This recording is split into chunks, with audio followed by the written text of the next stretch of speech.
देश में लोकतंत्र का महापर्व मनाया जा रहा है। 6 चरण के मतदान के बाद आज 7वें चरण के लिए मतदान संपन्न हुए।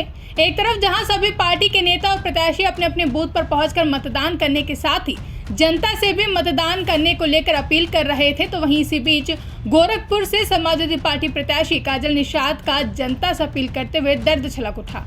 पैर में प्लास्टर था तभी भी चलती रही, प्लास्टर खुल गया तभी भी चलती रही। बीच में मैदानता में जाके भर्ती थी, 15-15 घंटा गाड़ी की बोनेट पे खड़ी रही, कड़ी धूप हो या कड़ी ठंड हो। मैं कितना चलूंगी मुझे बताइए, मैं कितनी बार इसी तरह लड़ रही हूँ। 14 साल हो गए, अब मेरा वनवास खत्म कीजिए। देश में लोकसभा चुनाव 2024 के लिए आज 7वें और आखिरी चरण के लिए मतदान संपन्न हुए, लेकिन इस बीच गोरखपुर से समाजवादी पार्टी प्रत्याशी काजल निषाद की जनता से एक भावुक अपील भी देखने को मिली। दरअसल अपने पोलिंग बूथ पर वोट करने डालने पहुंची काजल निषाद ने पहले मतदान किया और फिर मीडिया से बात करते हुए कहा कि मैं अपनी जनता के लिए चलती रहती हूं, अभी भी चल रही हूं, लेकिन आखिर कब तक चलती रहूंगी। राजनीति में मुझे 14 साल हो गए हैं, अब मेरा वनवास खत्म कीजिए। और क्या कुछ कहा आप भी सुनिए।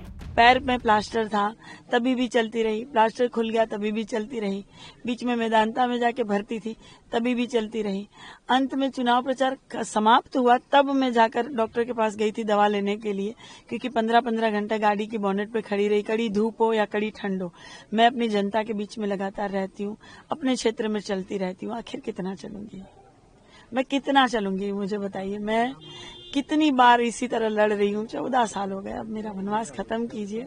कल आपका एक भावुक अपील था, आप अभी भी आपकी आंखों में थोड़ी सी वो भाव दिखाई दे रहे हैं। कल आप रोते हुए सामने आई, आपने वोटर्स से अपील की कि आप वो वनवास खत्म कीजिए, हमको वोट करिए। तो आपको क्यों ये भावुक अपील करनी पड़ी? जनता से ऐसा जुड़ाव क्यों आप बनाना चाहते? देखिए, मैं लोग अभी भी भावुक हो रही हैं। लोग आज आपका जन्मदिन है। जी, लोग चुनाव जीतने के बाद भी नहीं आते हैं। मैं चुनाव हारने के बाद क्षेत्र में रहती हूँ, पूरी सुख सुविधाएं छोड़कर अपनी जनता के बीच में, अपने लोगों के बीच में उनकी समस्या का समाधान भी किया। मैं किसी गांव की प्रधान नहीं हूँ, कोई बीडीसी नहीं हूँ, तभी भी दमदारी से लड़ती हूँ। तो जब कुछ बना देंगे तो कितनी दमदारी से आवाज उठाऊंगी, सड़क से लेकर संसद तक की। हाँ, अपने परिवार से अपील करने के समय थोड़ी भावुक हो गई, क्योंकि मुझे ये लग रहा था कि सर्व समाज मुझे वोट दे रहे हैं और निषाद समाज भी दे रहे हैं, फिर भी कुछ जगह ऐसे हैं कि मुझे अपने परिवार से अपील करनी पड़ रही है। तो कोई अपने परिवार से अपील करेगा तो भावुक हो जाएगा थोड़ा। आप लोग कांग्रेस पार्टी के साथ अलायंस में चुनाव लड़ रहे हैं। आज मुख्यमंत्री जी ने वोट डालने के बाद मीडिया इंटरेक्शन की, उसमें उन्होंने कहा कि आज आपकी रिव्यू मीटिंग हो रही है दिल्ली में, वोटिंग के बाद ही आप लोग अलग अलग हो जाएंगे, कई फाड़ हो जाएंगे इंडिया अलायंस के। वो लगातार आक्रमण कर रहे हैं आप लोग। देखिए, उनके कहने से कुछ नहीं होता है। उन्होंने कहा था 15 लाख आएगा, लेकिन किसी के खाते में नहीं आया। उन्होंने कहा था 2022 से पहले पक्का मकान बनेगा, 2022 से पहले 100 स्मार्ट सिटी बनेगी, किसानों की आय दुगनी हो जाएगी, गोद लिए हुए गांव जो है वो उनका विकास हो जाएगा। लेकिन ऐसा कुछ हुआ नहीं, काला धन वापस आएगा। ऐसे बहुत सारे वादे जो उन्होंने बोले और नहीं हुआ। तो उनके बोलने से कुछ नहीं होता है, उनकी कथनी और करनी में जमीन आसमान का फर्क है।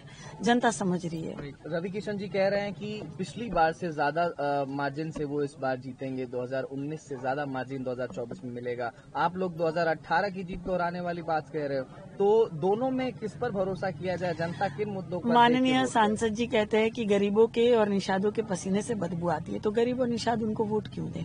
माननीय सांसद जी कहते हैं कि हम साधु बन जाएंगे, हमको डर लग रहा है, हम हिमालय चले जाएंगे। तो जनता क्या आपको हिमालय खोजने आएगी? जब हिमालय ही जाना है तो कुर्सी का मोह छोड़ दीजिए। तो फिर आप राजनीति क्यों कर रहे हैं? फिर आप जो है वो चुनाव क्यों लड़ रहे हैं? वो बाहरी है, जौनपुर के हैं, मैं घर की हूँ, मैं यहाँ की लोकल हूँ, बहुरिया हूँ। हम पूछते भी है सवाल कि माननीय सांसद जी को कहीं देखी हो बहनी? तो कहती है बहनी देखले आई, टीवी में नाचत गावत देखले आई, वैसे तो नहीं देखी हूँ। तो ये सारी जो चीजें हैं जनता समझ रही है। जनता अब तो भोजपुरी में बतिया के लोग से अपील करते हमें, गाना गावत हमें जगह जगह की रवि किशन के वोट दिहल जाओ। आप भी भोजपुरी की सुपरस्टार हैं, आप भी वो लगातार भोजपुरी में अपील करेनी। तो ई भोजपुरी के सुपरस्टार लोग राजनीति में आवता का ओकर कद से लोग वोट देवे के तुलना करता का कि जेकर जितना बड़ कद? देखिए, पहली बात तो मैं भोजपुरी की स्टार नहीं हूँ। और मैं टीवी सीरियल की अभिनेत्री हूँ और मैंने 7 भाषा में काम किया हुआ है। और रही बात भोजपुरी की, तो बिल्कुल यहाँ की जो है वो मीठी भाषा है और हमारे संस्कृति है। भोजपुरी भाषा हमारी भाषा है, बोली है, तो हम सब बोलते हैं। मैं भी बहुत बोलती रहती हूँ, लगातार घर में हम भोजपुरी और हिंदी बोलते रहते हैं। तो मैं कितनी बार कहती हूँ जनता को कि बहनी, जैसे हमन के रोटी पलटावल जाला ना, तो रोटी अल्टी पल्टी करल जाला ना, एक दरे रही तो जर जाई, ना तो कच्चा रह जाई। जब अल्टी पल्टी हुई तब ना खाए लायक बनी।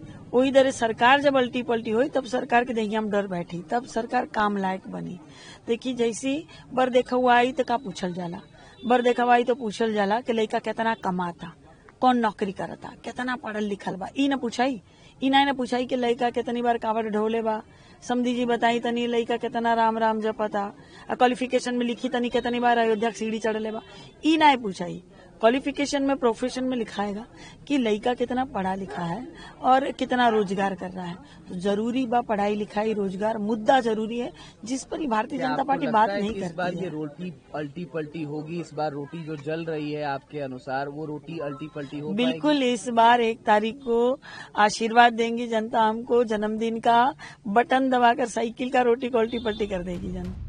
ब्यूरो रिपोर्ट, इंडिया पब्लिक खबर। फिलहाल के लिए इस खबरों में बस इतना ही। देश और दुनिया की ऐसी तमाम बड़ी खबरों के लिए हमारे YouTube चैनल को सब्सक्राइब करें और बने रहें इंडिया पब्लिक खबर के साथ।